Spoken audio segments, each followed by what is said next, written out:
Yo, what is up guys, a Ghost here, welcome back to Stormgate Central. Today I've got my first ever build order for you guys.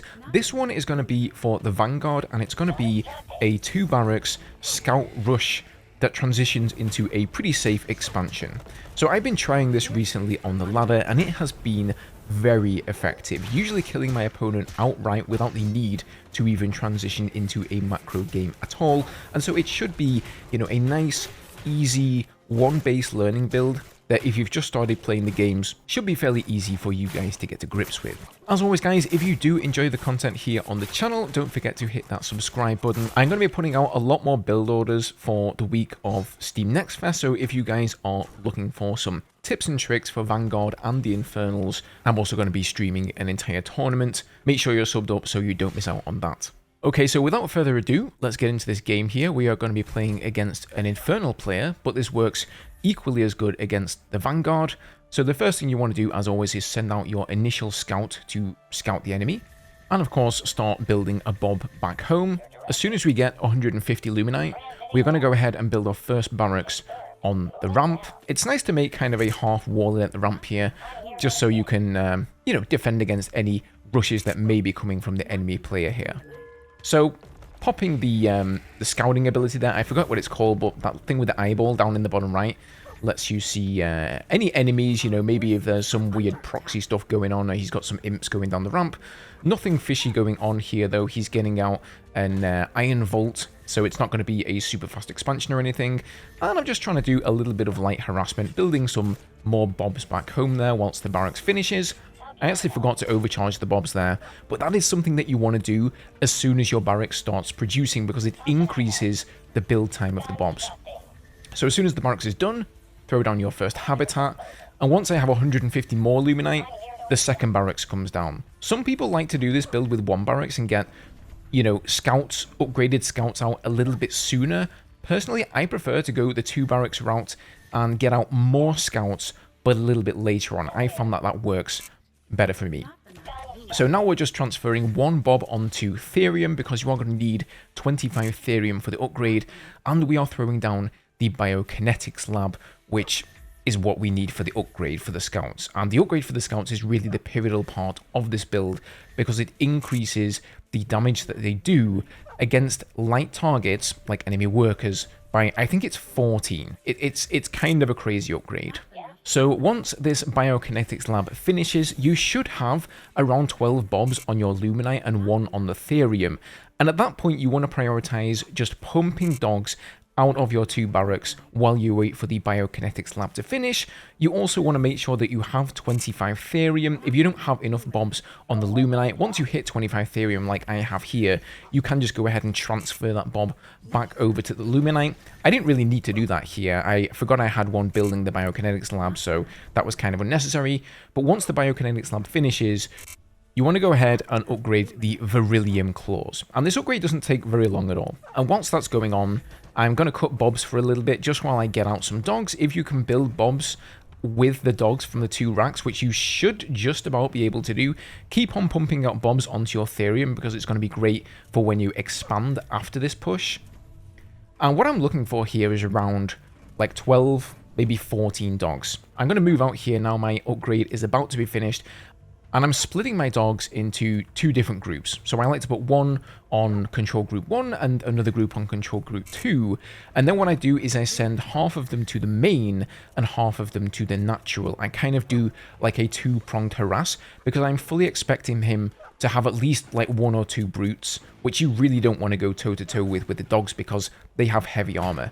So he doesn't have any workers in the natural here. So instead, we're going to send everything into the main, send half to the Therium on the left, and half to the Luminite mine on the right. And as you can see, he does have a single brute here, as well as a few fell hogs from the meat farm.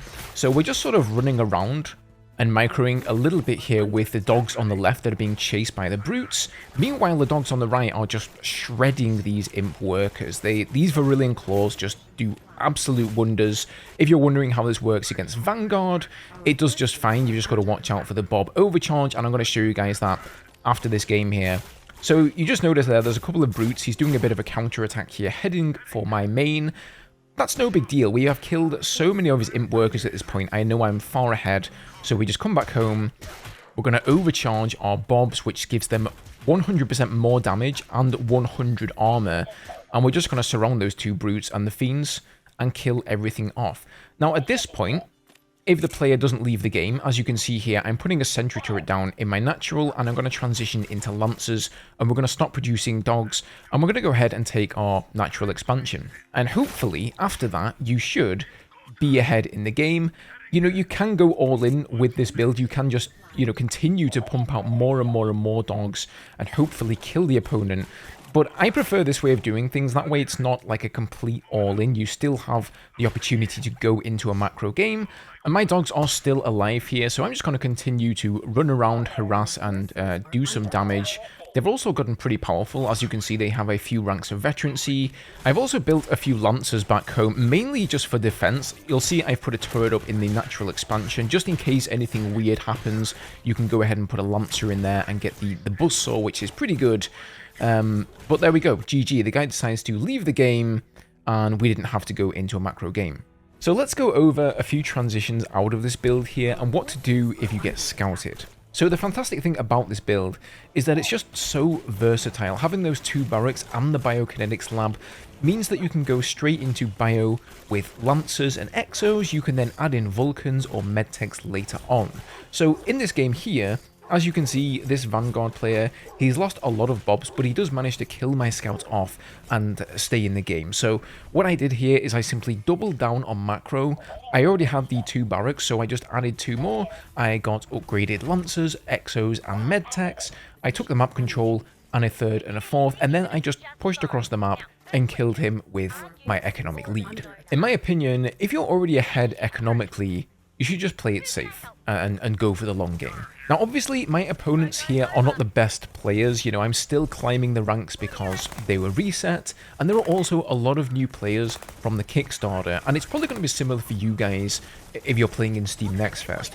So once you get a little bit higher up in MMR, people will start to scout this build, and as soon as they see the two racks without an expansion, they know that it's going to be some early game aggression. But once again, if they do scout it, instead of making scouts and getting the Virillium Claws upgrade, what I do is I just go straight into lancers and exos and skip the scouts altogether. Get their upgrades, and then I expand myself, and the opponent is probably going to waste a lot of resources building defensive structures and units to defend back home because they're expecting that aggression. Now in this game, my opponent actually went for one base fast hornets, which has been a pretty popular build so far. And I made a big mistake here. I attacked into his overcharged bobs. Bad idea, guys. Bob overcharge is super good. They will absolutely destroy your dogs and you will barely make a scratch. So what I should have done is just run away, wait until the overcharge ended, and then gone back in. But, you know, regardless of that, I do actually go on to win this game. Because of my attack, I was able to buy time back home and get some exos out with turrets to defend, and ultimately, I just won this game on macro. So I hope you guys can see how versatile it can be. You don't necessarily have to commit to the dogs here, but just, you know, generally opening up with a couple of barracks and a biokinetics lab can lead into a lot of great potential bio builds. So best of luck with this build, guys. Let me know how you get on. Check out this playlist for more build orders, subscribe for more Stormgate, and I'll see you in the next one.